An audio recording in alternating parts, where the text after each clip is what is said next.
This is the Ag Queen Podcast. Hello, everyone. I'm your host, Lori Boyer. This podcast explores the agriculture industry with the movers and shakers of those who are shaping it. And today, my featured guest is Charlotte Halverson. She is the clinical director for AgriSafe. We'll talk more about what the AgriSafe network is in this interview. But Charlotte, let's start off by learning a little bit more about you. I would be happy to do that. I live and work in Eastern Iowa. So we are a virtual network, as you've probably figured out, with AgriSafe, and I am here. I was one of the original nurses that began the AgriSafe concept and program several years ago, and it grew from a group of Iowa nurses into being a national program. And we are excited about it because we feel that we've really met a need in the rural agricultural communities across the country, not just in Midwestern farming, but we incorporate ranching and all things agriculture. So we just really felt that there was a need to do that, and it's been received quite well from agribusiness to producers to educators and healthcare providers. How long has AgriSafe been in existence? We actually started the concept in the early 1990s here in Iowa. It has been AgriSafe Network as a national organization since 2003. So you were doing the virtual visits and telehealth type services even before it became a big thing with the onset of COVID then? That's right. It was really not very difficult for us as a staff to make that switch because we'd been doing it all along. It was difficult from the standpoint that a lot of the organizations and groups that we worked with and wanted to spend time with weren't, and it really cut down on our ability to meet with, larger groups, that sort of thing, and to be able to interact with, we all like, we're very much wanting to interact with people kind of an organization. So we do miss that. We do miss that. But as far as our day-to-day work and the way that we operate, it really was not a big shift. So we were fortunate. If I understand how this works, people become members of the AgriSafe network, and then they can pick and choose amongst the different specialized services that you have to offer. Is that right? Absolutely. AgriSafe membership is an overall membership, but there are a lot of things that are available to you if you're not a member. In fact, if you want to go in and kind of try it on for size, so to speak, that's certainly a possibility. What we do need is if someone wants to go in and look at some of the programs or participate in some of them, is they need to register with a profile, not necessarily a membership, but a profile. So we just have a log of that. In other words, it's kind of your name and where your email and some of that very brief information. And then if you really want to be more involved in what's going on with AgriSafe, membership is available. But we recommend people go in and kind of hunt around a little bit. Okay. All right. Thank you very much for some of those answers to those questions about AgriSafe in general. Your expertise, once again, we go back into the clinical field. And when we were putting this interview together, specifically, the person I was working with told me you have a lot of expertise and there's a lot of work going on in the mental health side of things in agriculture.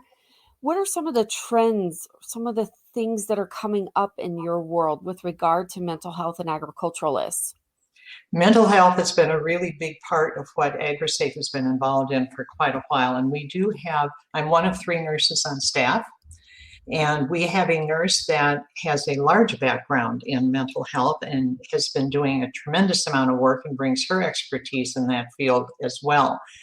We have nurses and other people on staff that have said, this has really been an issue, and what are we doing about it? So we took kind of a deep dive into that particular area in the last few years because we know that rural health, mental health services sometimes are really hard to come by. be that because of geographic distance. Maybe it has to do more with not knowing what's out there. And maybe it has to do with some of the myths and the concepts around the issues of mental health. But we know that so many of these issues around depression, anxiety, and unfortunately death by suicide have a higher percentage rate in rural communities than they do in urban communities. It doesn't mean that the numbers are higher necessarily, but the percentage rates per population certainly are in a large number of our rural communities across the country. And what is that being attributed to? It could be attributed to a lot of things. We know that a lot of our folks in agriculture have a lot of pride in what they do. And when something goes wrong that's beyond their control, it has to do with economics and prices and all of these things, they feel a tremendous amount of guilt. And we are working really hard to have them understand that there are things that are out of their control. We have a lot of one of the populations that we're very concerned about right now is the population of military veterans coming back into agricultural communities and bringing with them some of the things that they carry internally from their experiences in war, and some of the things that some of these people have been experiencing in deployments, and trying to fit back into a community that truly doesn't understand what they've been doing. And they want to get back into agriculture, but sometimes they just feel like there are some emotional barriers, financial barriers, community understanding barriers. And we're working really hard with that population in particular. We have a whole series of things on veterans returning and hoping that that they will take advantage of it and understand that there are folks out here to help them, and particularly getting them into and used to telehealth. We know that telehealth has been a huge benefit in the agricultural health operations, especially since COVID hit. And we found that this is a real need. So a lot of our communities have been able to get things into telehealth care that weren't there before. Charlotte, based on the services that you provide, what makes AgriSafe different in how you do it and how you provide healthcare services to the rural communities? We do, a lot of our stuff is done by webinar, and we bring in people that have a lot of expertise in their various areas in brain health, in mental health, to do webinars. And there's several. If you go on our AgriSafe website and go down the list, you'll see that there are a lot of them there. We don't pretend to have a lot of expertise in every area. And we know that there are people out there that know more than we do about a lot of things, and we are glad for that. And we've been very fortunate that we've had a lot of these providers have said, yes, I would love to do a webinar or participate as a panel in a webinar, and keeping the focus on these rural communities and coming in with an understanding of what it means to be agricultural and rural in the United States. Are you finding that it's a challenge to get agriculturalists to seek mental help? Yes, it's getting better though. I will say we feel that it has improved, that the idea of brain health, of getting that from the neck up, checkup kind of notion out there has become much more acceptable. We still have a long way to go with it. We recognize that. And we know that a lot of our workers in agriculture that are experiencing some of these symptoms that we want to be helping them with may not, for instance, look at English as their first language. Oh, yeah. A lot of our workers are not very fluent in English. They're great workers, they do a phenomenal job, but that just doesn't happen to be where their comfort level is. Are you able to offer Spanish-speaking services? We do, and we are in the process right now of taking some of our webinars and having them translated into Spanish. It is not a complete job yet. We're not finished with it. We are just really scratching the surface. We have some of them done. Some of them are for mental health. Some of them are along some of the other areas of health and safety that we deal with in agriculture all the time. Do you find there's a difference between men and women and even age groups when it comes to the people who are proactive in seeking mental health help? Yes, but again, that it's shifting. Typically, it has been the women in agriculture that kind of open up to this concept of it's okay to ask for help first. And they kind of bring that home to their family, to their spouses, to their kids, to their community.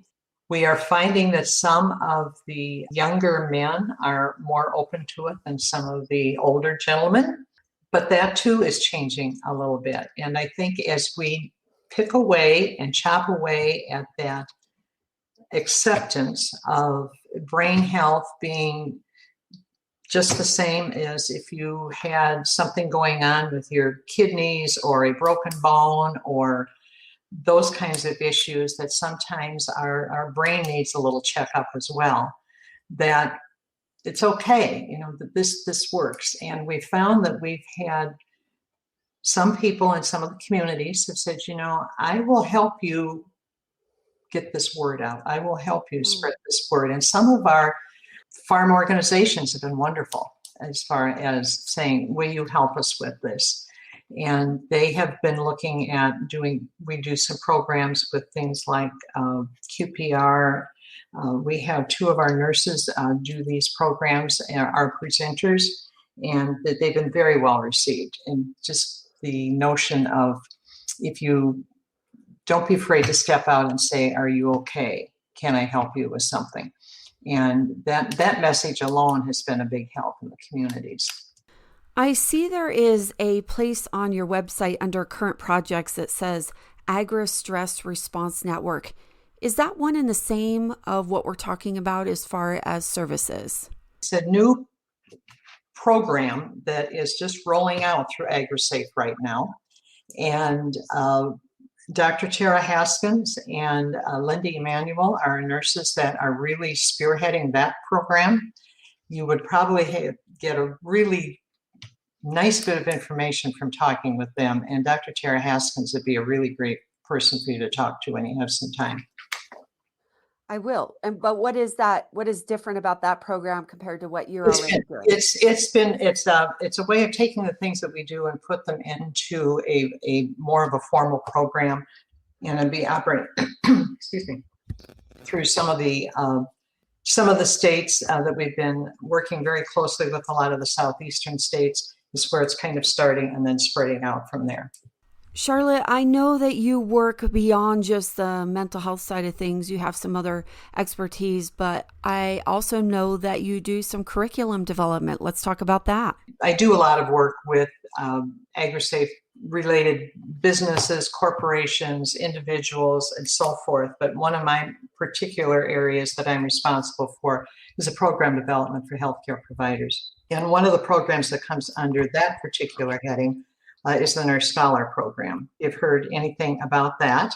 I have not. Okay. Nurse Scholar Program is in its fourth year, and we provide 20 hours of continuing education for nurses in rural communities.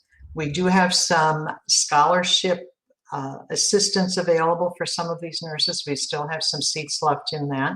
But the 20 hours is all online, on demand, for nurses that are working crazy hours in agriculture, in their farming communities. Sometimes they're operators of farming operations themselves.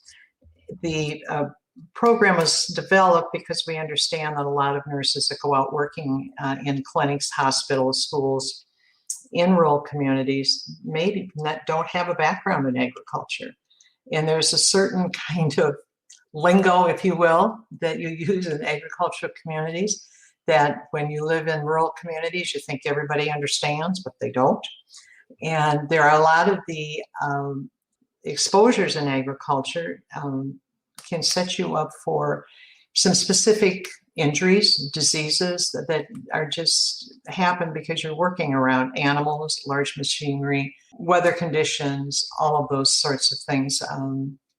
One of them would be grain dust exposure, for example, and the respiratory issues that have become chronic respiratory issues for a lot of our farmers and become very debilitating. Some of the other things that we see are some of the animal-borne diseases that people can pick up because they're working so closely with animals every day. And how do we look at those symptoms, and how do you know what people are coming in with? How to pick up on that. And so we have classes that cover injuries, they cover mental health. We have 2 of our programs are specific on mental health. We talk about young people, we talk about older adults, we talk about some of the issues that women experience working in agriculture. All across the board, hearing, respiratory issues, and the continuing education is accredited through what they call ANCC, the American Nurses Credentialing Center, which means that it's accepted in every state. So that's been a big boost to us, and it's been a very popular program. And we encourage nurses to take part in it and to go on and ask us about how to get involved and how to register for it. I did develop the first one, but we've got a whole team. Nothing that we do in AgriSafe is an individual. We're no individual sports here. We're team sports all the way. And we have the presenters are experts in their field from across the country.